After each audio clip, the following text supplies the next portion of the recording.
유다 자손이 길갈에 있는 여호수아에게 나오고 그니스 사람 여분네 아들 갈렙이 여호수아에게 말하되 여호와께서 가데스 바나에서 나와 당신에게 대하여 하나님의 사람 모세에게 이르신 일을 당신이 아시는 바라. 내 나이 40세에 여호와의 종 모세가 가데스 바나에서 나를 보내어 이 땅을 정탐하게 하였으므로 내가 성실한 마음으로 그에게 보고하였고 나와 함께 올라갔던 내 형제들은 백성의 간담을 높게 하였으나 나는 내 하나님 여호와께 충성하였으므로 그날에 모세가 맹세하여 이르되 내가 내 하나님 여호와께 충성하였은즉 내 발로 밟은 땅은 영원히 너와 내 자손의 기업이 되리라 하였나이다.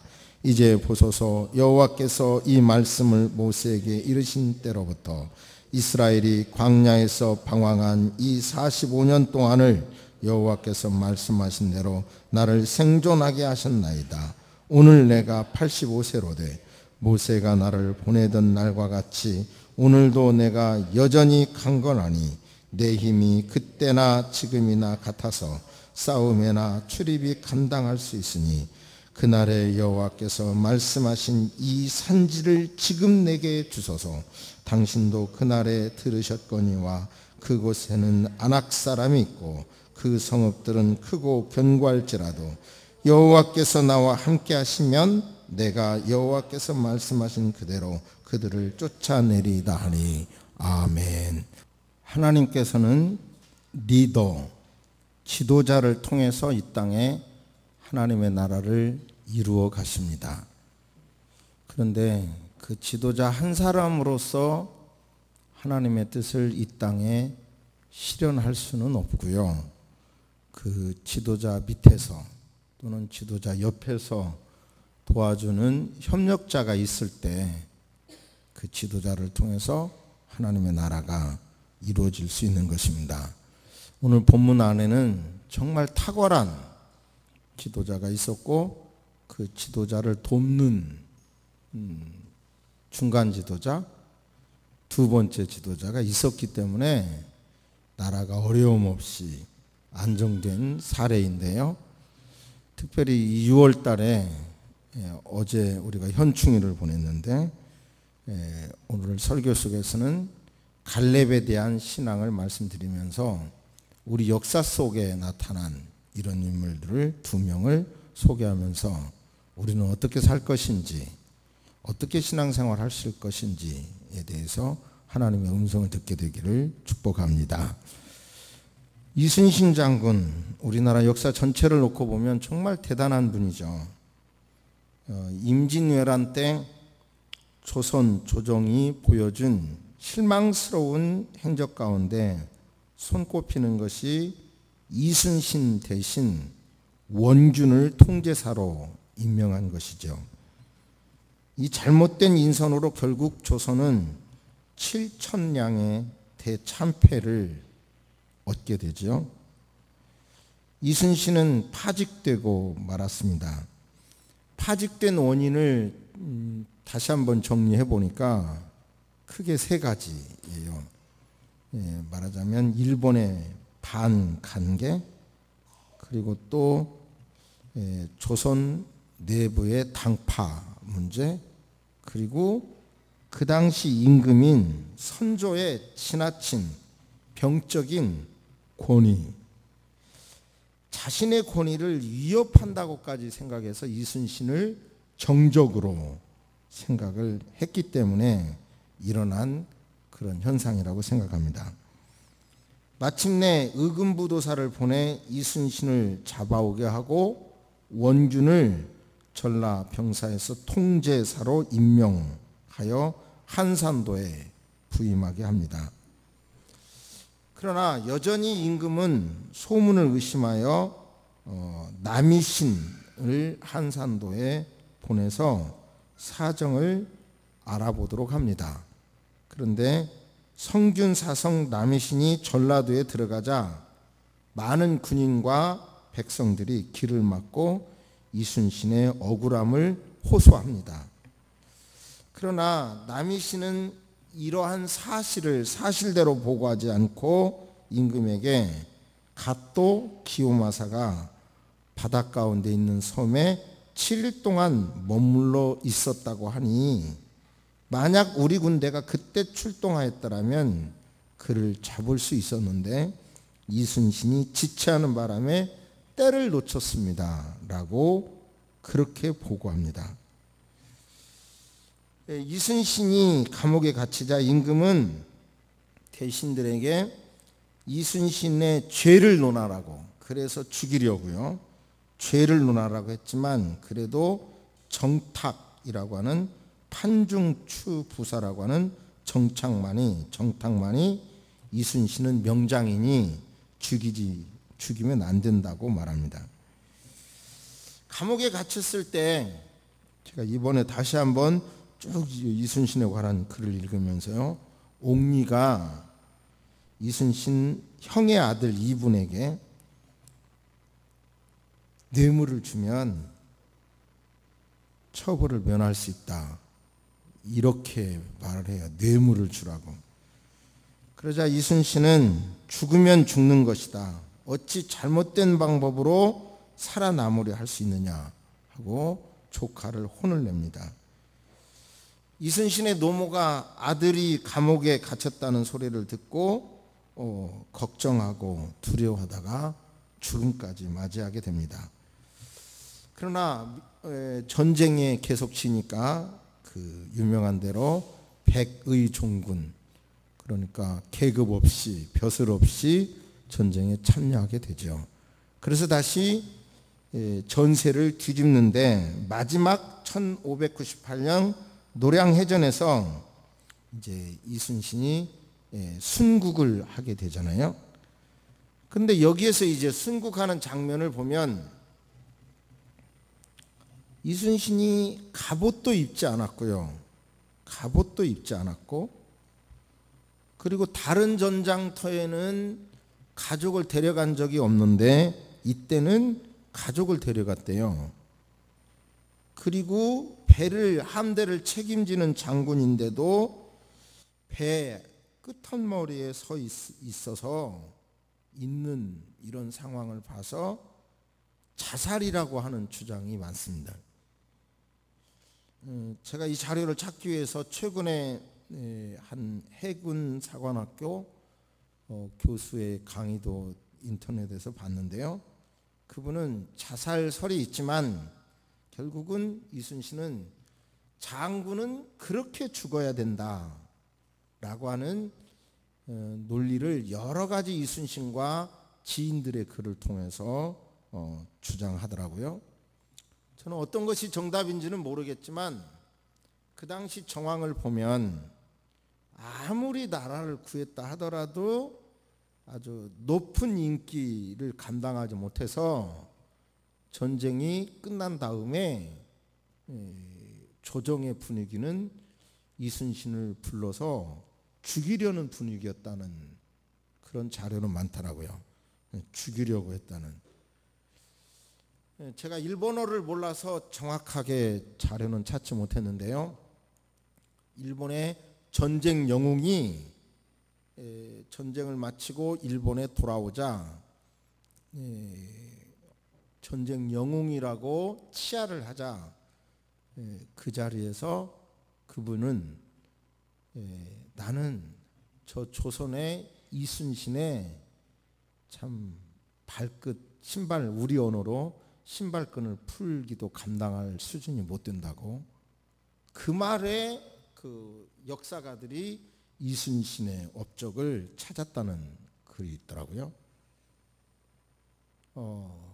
아무튼 자살했는지 어쩔 수 없이 죽었는지 순국하셨는지는 잘 모르겠지만 왜 갑옷도 안 입고 갔을까 참 의문이 남고요. 그가 군인은 그렇게 가야 된다는 것 때문에 가셨든 그냥 자기가 살아있으면 또 다른 당쟁의 한 중심에 서게 되고 나라가 또 두 쪽 나게 되는 상황이 올 것 같으니까 죽었는지 그건 모르지만 6월 달에 들어서 제가 우리 민족의 역사를 이렇게 묵상하다가 이순신에 대한 자료를 찾으면서 우리가 생각했던 것보다 정말 더 큰 위인이었구나라고 하는 것은 알 수 있었습니다. 오늘 성경 안에서도 이제 이스라엘이 예정하신 땅을 정복하고 분배받는 상황에서 어떤 문제가 없이 갈등이 없이 안전하게 그 일을 성공할 수 있었던 것은 바로 갈렙의 대단한 리더십, 충성심이 있었기 때문에 가능했다고 봅니다. 지난주에 말씀드린 대로 여호수아는 정말 대단한 지도자입니다. 그런데 아무리 여호수아가 대단했다 하더라도 갈렙의 이런 모습이 없었다면 굉장히 혼란이 있었겠는데 갈렙의 이런 모습이 있었기 때문에 그의 리더십에 문제가 없었고 사명을 감당할 수 있었다고 생각합니다. 과연 갈렙은 어떤 리더십이었으며 갈렙의 모습에서 저도 여러분도 무엇을 배워야 할 것인지 한번 잠시 생각해 보시기를 바랍니다.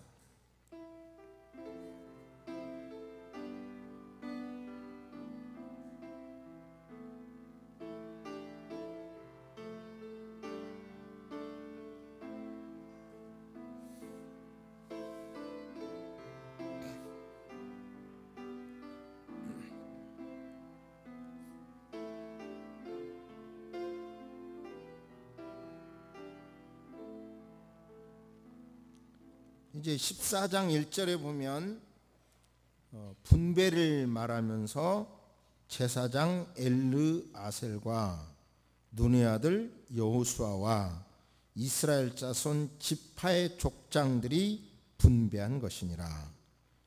이제 결국은 여호수아가 늙었기 때문에 그의 후계자를 13장 1절에서 보면 여호수아가 나이가 많아 늙었다고 말하고요. 그 다음에 엘르에셀이 먼저 나오는 걸 보면 이제 바로 여호수아의 리더십에는 치명적인 이제 약함이 오도록 되어 있어요. 이해가 되시죠? 그때 이제 이 땅의 문제는 이미 정복한 땅, 이 시점을 잘 보세요. 정복한 땅. 그리고 요단 서편의 연합군은 이겼어요. 핵심적인 군사는 이겼지만 아직은 그 땅을 정복하지는 않았어요. 땅을 정복하기 전에 정복할 땅을 분배합니다.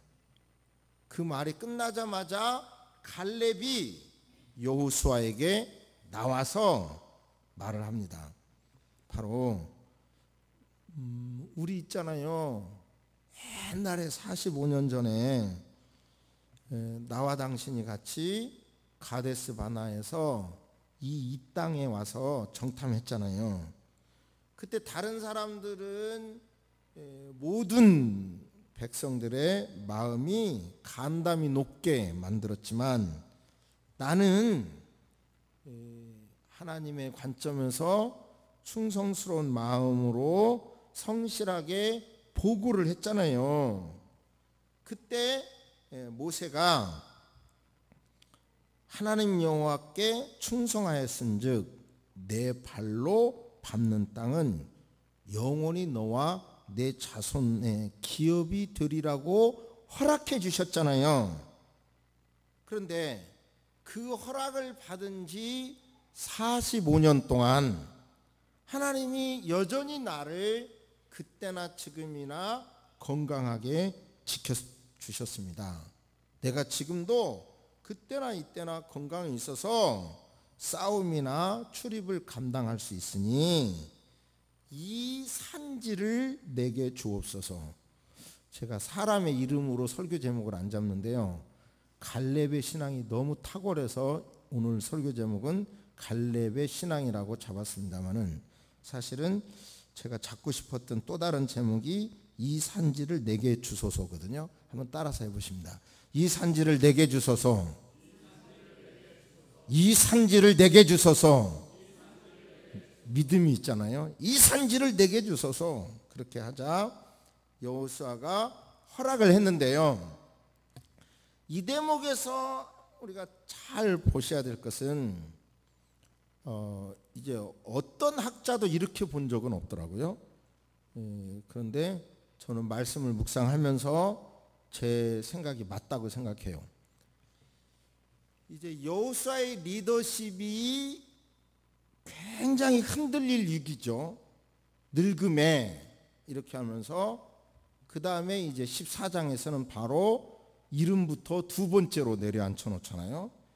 여호수아의 리더십이 이제 쉽게 말하면 대통령의 임기 말년에 리더십에 흔들림이 오잖아요. 레임덕이라고 그러잖아요.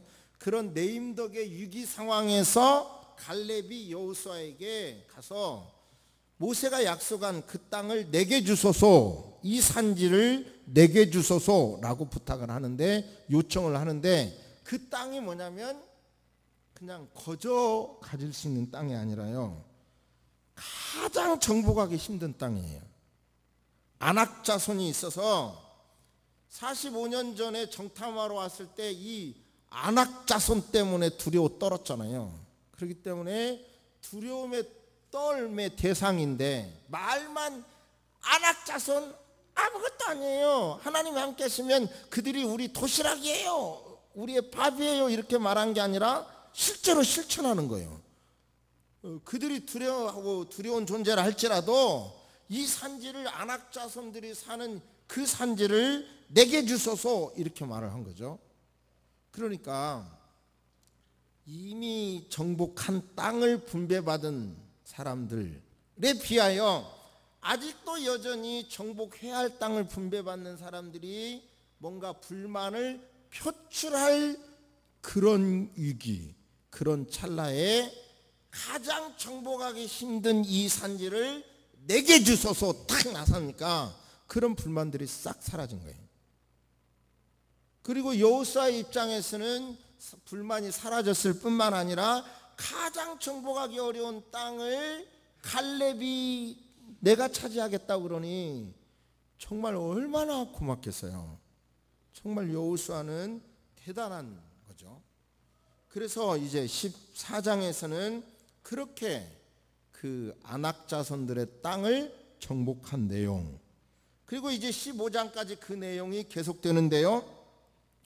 아낙 자손들이 살던 그 땅, 아낙의 아들들은 셋의 아히만, 달메였는데 그들을 다 쫓아내고요. 즉 헤브론 땅을 정복하고 난 다음에 이제 추가로 자기 민족들에게는, 족속들에게는 분배하지 아니한 그 이상의 땅, 드빌, 기럇 세빌, 그 땅을 추가로 점령하게 됩니다. 그러면서 그 점령의 방법은 자기 딸의 이름이 악사인데, 이 땅 점령 장군에게 내 딸을 주겠다 라고 이렇게 자기 딸을 보상으로까지 걸죠. 그래서 결국은 그 땅까지 차지하게 됩니다. 그러면서 이 딸은 이제 아비에게 복을 받기를 원하면서도 샘물을 주세요 라고까지 부탁을 해요. 지금 우리는 샘물이 뭐 큰 재산일까? 그래도 그 당시 샘물은 큰 재산이죠. 그러자 갈렙은 그 딸에게 윗셈과 아랫셈에게 아랫셈까지 주었어요. 다시 정리해보면 정말 이 갈렙은 여호수아, 모세가 여호수아를 선택할 수도 있고 후계자로 갈렙을 선택할 수도 있는데 바로 여호수아를 선택했잖아요. 그러니까 갈렙은 호시탐탐 여호수아의 리더십이 문제가 있을 때 어필할 수 있었죠. 아니, 우리 역사 안에는 얼마든지 그러죠. 예를 들어서 요단강을 그렇게 막 언약궤를 메고 막 들어갈 때 그럴 수 있습니까? 그렇게 무모한 짓을 할 수 있습니까? 그 말은 맞는 말이에요. 맞는 말이죠. 이치적으로 그렇게 할 수도 있었고, 여리고성을 돌 때도 세상에 이런 전쟁은 없는 거예요 이렇게 소리칠 수도 있었어요. 아이성 정복을 실패했을 때 보란듯이 가봐라 여호수아의 리더십을 끌어내릴 수도 있었어요. 더욱 기브온과 계약을 맺었을 때, 언약, 조약을 맺었을 때 그렇게 실수할 수 있었습니까? 이렇게 리더십을 흔들 수가 있었어요. 한 5년 전 됩니까? 4년 전 됩니까? 그때 설교에 제가 옳은 소리가 바른 소리가 해를 줄 수도 있다고 설교한 적이 기억나십니까? 그럼 우리는 틀린 소리가 공동체나 개인을 해롭게 할 수 있다고 생각하지만 착각이에요. 옳은 소리가 더 공동체나 개인을 흔들어 버릴 수 있어요. 옳은 소리가.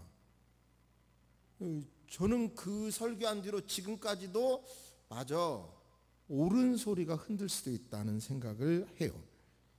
어제도 어느 분이 강의를 하는데 어떤 부분에 대해서 잘못 알고 있더라고요. 그래서 그 잘못 알았어요. 내가 그렇게 막 질문하려다가 참았죠. 그렇게 하면 3시간 동안 강의하는 그분의 어떤 권위가 완전히 깨질 것 같더라고요. 그러니까 철이 없는 사람은 옳은 소리니까 아무 때나 질러대지만 그 옳은 소리가 그 공동체를 무너뜨릴 수 있어요. 역사적으로 얼마든지 그럴 수 있어요. 근데 여호수아는 참 대단한 지도자였지만 관점에 따라서 이렇게 비판할 가능성이 있을 때에도 갈렙은 성경 어디에도 아무 말 하지 않고 있어요. 아무 말 안 하다가 이제 또 여호수아의 리더십이 흔들릴 상황에 와서 가장 정복하기 어려운 그 산지를 내게 주소서 이렇게 말하는 거예요. 정말 역사적으로 이런 인물을, 이런 지도자를 파트너로 삼는다면 얼마나 좋을까 싶어요. 그죠? 참 우리나라 역사 속에도 이런 인물이 계속 나왔으면 좋겠어요. 할렐루야. 할렐루야. 또한 저와 여러분들이 하나님이 머리로 세워주시면 얼마나 좋겠어요. 역사를 볼수록 어쨌든 역사는 가진 사람 중심으로 쓰잖아요. 솔직히 의로운 사람 중심으로 쓰는 게 아니잖아요. 역사를 쉽게 말하면 이성계가 유아도에서 회군해가지고 나라를 뒤집어 엎어서 자기가 먹잖아요. 고려를 뒤엎어요. 그래도 그 고려를 지키려고 하는 정몽주는 충신이었다 여기서 끝나지, 역사는 조선 중심을 인정하며 갈 수밖에 없잖아요. 그럼 어쨌든 역사는 힘 있는 사람 중심으로 써가는 건 어쩔 수 없어요. 그러나 정말 하나님은 어떻게 생각하실까 이 말이에요. 하나님은 저나 여러분이나 우리 후손을 머리로 써주시면 더 좋았겠어요. 머리로 써주시면 참 좋겠어요. 그러나 여러분, 하나님께서 머리가 아니라 가슴으로 쓰고 배로 쓰고 발로 쓰시면 그거 속상하잖아요. 그죠?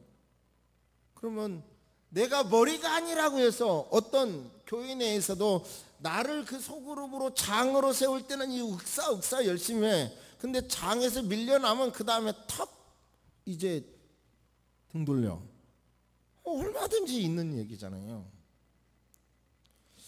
기왕이면 머리로 써주시면 좋겠는데 하나님이 나를 머리로 안 쓰시면 어떡하냐 이 말이에요. 머리로.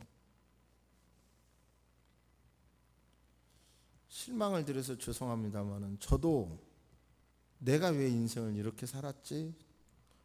똑같은 목사 사역을 한다고 하더라도 내 관점을 조금 그때 이렇게 바꿨으면 더 좋았겠다, 열매가 있었겠다는 아쉬움이 있어요. 제가 이럴 때 여러분도 여러분의 인생 전체를 돌이켜보면서 그런 아쉬움이 없습니까?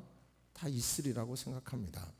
그러나 여러분, 다 머리가 아니라, 모든 것이 잘 되는 것이 아니라 내 뜻대로 안 될 때, 평가적으로 다른 사람보다 못할 때, 그러면 어떻게 해야 되냐고요. 내가 머리가 안 됐으니까 모든 걸 뒤집어야 되냐고요. 갈렙이 이렇게 여호수아 때문에 45년 동안 그 밑에서 눌려 있었단 말이에요. 이제 다 늙어가지고도 와가지고 그렇게 충성했는데 내 땅 주세요 이렇게 요청하는 것 같은 모습이에요. 하나님은 그에게 어떻게 복을 주셨나 궁금하죠. 말씀을 드리겠습니다. 이스라엘의 12지파는 야곱의 12아들들이잖아요. 야곱의 12아들들이 지파가 됩니다.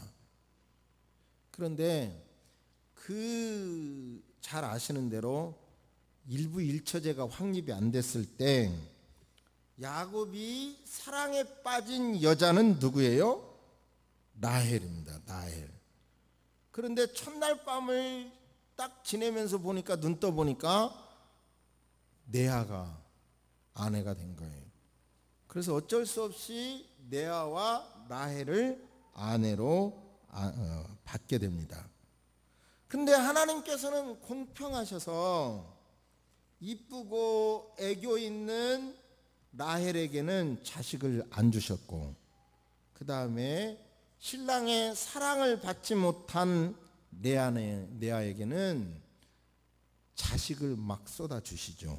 그래서 자식이 레아에게는 르벤, 시므온, 그 다음에 레위, 그 다음에 유다를 주셨고, 나중에 라헬에게도 태를 열어서 그 유명한 요셉과 베냐민을 주셨어요.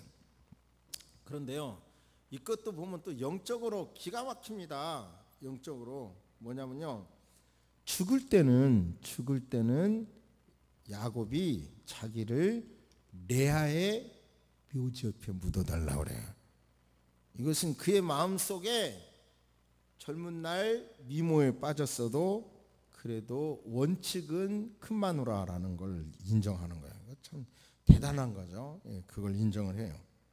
그렇게 해서 아무튼 이 둘은요, 이제 요셉이 있고 그 다음에 레아가 있잖아요. 시므온, 르벤, 레위, 유다가 있잖아요. 그런데 나중에 남조 유다와 북조 이스라엘로 갈릴 때 남조 유다 족속은 바로 갈렙이 유다 족속이에요. 그 갈렙 족속이 이스라엘의 신앙의 공동체 정신을 지켜요. 그리고 여호수아는 바로 어느 지파냐면, 여호수아 지파는 에브라임 지파인데요, 에브라임 지파는 북조 이스라엘의 지파가 돼요. 여기서 비교하면 좀 안 되는 것 같고요.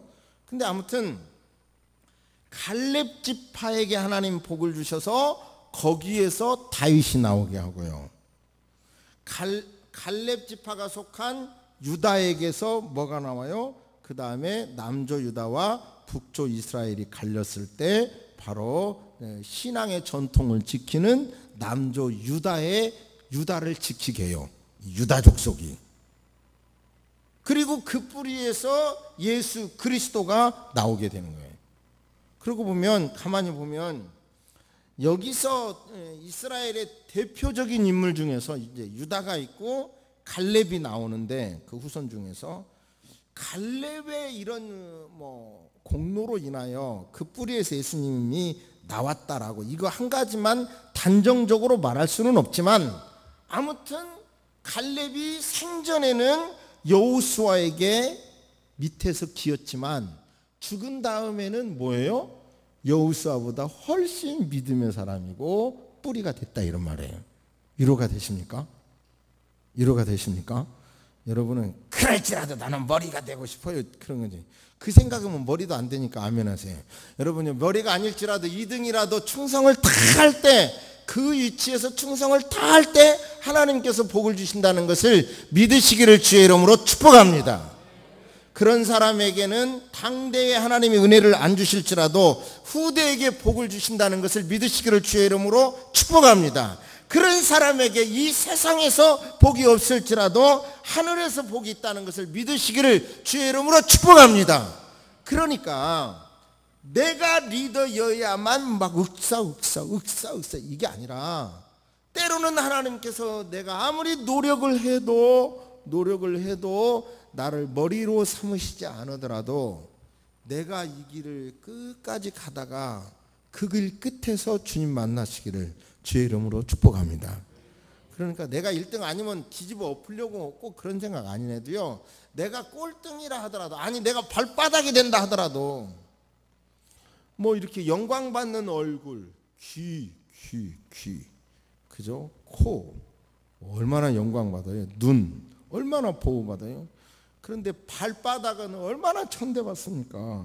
발바닥은 양발까지 확 신겨가지고 드러내지도 못하게 하고, 더군다나 구두로 확 싸매가지고 드러내지도 못하니까 그 구두 속엔 또 얼마나 냄새가 나요. 그렇게 가둬놔요. 그렇다고 하면 발바닥이 소중하지 않은 것입니까? 발바닥은 얼마나 소중한 겁니까? 발바닥 중에서 엄지발가락 하나만 잘못돼 보세요. 제대로 걸을 수 있는가? 그렇죠? 그러니까 눈에 안 보인다고, 나를 드러내지 않는다고, 내가 1등이 아니라고 그냥 오히려 비토나 반대로 가지 말고, 하나님의 나라가 잘 되는 거라고 하면 내가 머리가 될 때든 내가 꼬리가 될 때든, 아니 내가 발바닥이 되더라도 내 위치에서 내가 성실하게 그것을 감당하시기를 주의 이름으로 축복합니다. 그럴 때 그들을 통해서 하나님의 나라가 이루어지는 거예요. 국가적으로도 그렇고 교회적으로도 그렇고 여러분의 가정도 그렇고. 또 이 현충일을 맞이해서 우리 국가 안에 참 대단한 일을 한 분이 누군가, 알아주지 않아도 대단한 분이 누군가 생각하다가 안중근이라는 생각을 했어요. 뮤지컬 영웅이라고 하는 데서 아주 감동을 주는 대목인데요. 그런데 이제 이렇게 그 어머니가 정말 감동스러운 편지를 보냈는데, 저거 쇼 아닐까? 영웅을 이렇게 부각시키기 위한 쇼가 아닐까 생각을 해봤어요. 그런데 여러 자료를 보니까 꼭 그것도 아니더라고요. 자, 이 말씀 앞에 너무 거창하게 생각하지 말고, 여러분들은 여러분의 신앙생활에서, 삶에서 어떻게 내가 1등이 아니라도 적용할 것인지를 한번 생각해 보시기를 바랍니다.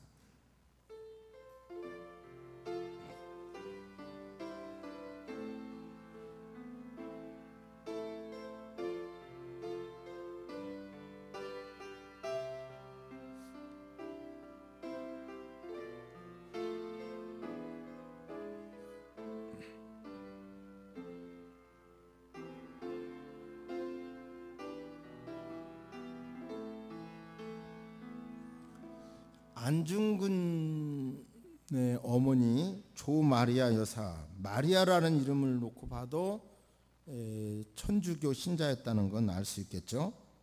그런데 그거 영웅을 만들기 위한 어떤 쇼가 아닐까 생각을 해서 제가 좀 오지랖 넓게 찾아봤더니요, 그게 아니더라고요. 정말 임시정부의 인사들에게 조마리아 여사는 여러 가지 면에서 도움을 주어서, 어떤 분은 독립운동의 정신적인 지주라고도 불렀고, 2008년도에 조마리아 여사에게 건국훈장 애족장을 수여했더라고요, 정부가. 그러니까 그 열사의 어머니를 연구한 그 박용욱 씨, 3.1 여성동지회 박용욱 씨의 논문을 보니까, 안중근 의사 어머니 조마리아의 항일 구국적 생애라는 논문에서요, 안중근이란 인물을 만든 것은 그의 어머니의 모성 리더십이었다고 결론을 내더라고요. 그러니까 그의 어머니의 신앙과 바른 의지가 있었어요. 그 유명한 그분의 글을 제가 그 영웅 뮤지컬처럼 그렇게 낭독할 수 있을지는 모르겠지만 한번 낭독해 보겠습니다. 감옥에 갇혀 있는 아들에게 조마리아 여사가 동생을 통해서 편지를 보낸 내용입니다. 장한 아들 보아라. 내가 어미보다 먼저 죽는 것을 두려라고 생각하면 이 어미는 웃음거리가 될 것이다. 너의 죽음은 한 사람의 것이 아닌 조선인 전체의 공분을 짊어진 것이다. 내가 항소를 한다면 그건 일제의 목숨을 구걸하는 것이다. 나라를 위해 땀만 먹지 말고 죽으라. 대의를 위해 죽는 것이 어미에 대한 효도다. 아마도 이 편지는 어미가 쓰는 마지막 편지가 될 것이다. 내 수의를 지어 보내니 이 옷을 입고 잘 가거라. 어미는 현세에서 재회하길 기대하지 않으니 다음 세상에서 선량한 천부의 아들이 되어 이 세상에 나오너라. 참 이런 어머니가 있어서 이런 영웅이 있지 않았겠어요? 죽어가는 아들, 1등이 아닌 나타나는 영광받는 지도자가 아닌 나라를 위하여 죽어가야 되는 아들에게 이렇게 편지를 보낼 수 있는 어머니가 얼마나 있겠어요. 근데 이런 마음들이 못 이루어져서 우리나라가 된 건 사실입니다. 우리의 교회도 이런 성도가 있어야 교회가 교회될 수 있는 것이지, 모두가 다 구경꾼, 관람꾼이 된다면 우리 교회도 유지될 수도 없을 것입니다. 여러분 모두 다 1등이 아니라 하더라도 최선을 다한 갈렙의 모습을 여러분께서 이미지를 떠올리시고 계속해서 그렇게 살아보시겠다고 다짐하는 오늘 아침이 되시기를 주의 이름으로 축복합니다. 아멘. 하나님 아버지, 적자생존의 세상에서 1등이 되지 아니하면 현상 유지도 어려운 것이 현실인 거 아시죠? 이런 사회적 구조에서 노력을 해도 내 뜻대로 안 돼서 좌절하는 성도들, 더 이상 방치하지 마시고 방기하지 마시고 저들을 세워주시옵소서. 하나님 아버지, 모든 성도님들이 의욕을 가지고 어떤 상황에서라도 최선을 다할 수 있게 하여 주옵소서. 인생이 짧은 것이 아니라 그 다음 세대도 있고 우리 후손도 있고 죽어서 천국도 있음에 내게 주신 상황에서 단장의 열매가 없다 하더라도, 영광이 없고 면류관이 없고 노력을 해도 열매가 없다 하더라도 좌절하지 말게 하여 주옵소서. 다음 세대를 보고 자손에게라도 복을 주실 것을 믿으면서 최선을 다하는 성도님들 되게 하여 주옵소서. 오늘 말씀이 우리 성도의 심장 속에 새겨진 줄로 믿습니다. 하나님의 음성으로 들려주신 줄로 믿습니다. 지금은 우리 주 예수 그리스도의 은혜와 우리 하나님의 놀라우신 사랑과 성령님의 감화 감동 교통하심이 이제로부터 영원토록 함께 있을지어다.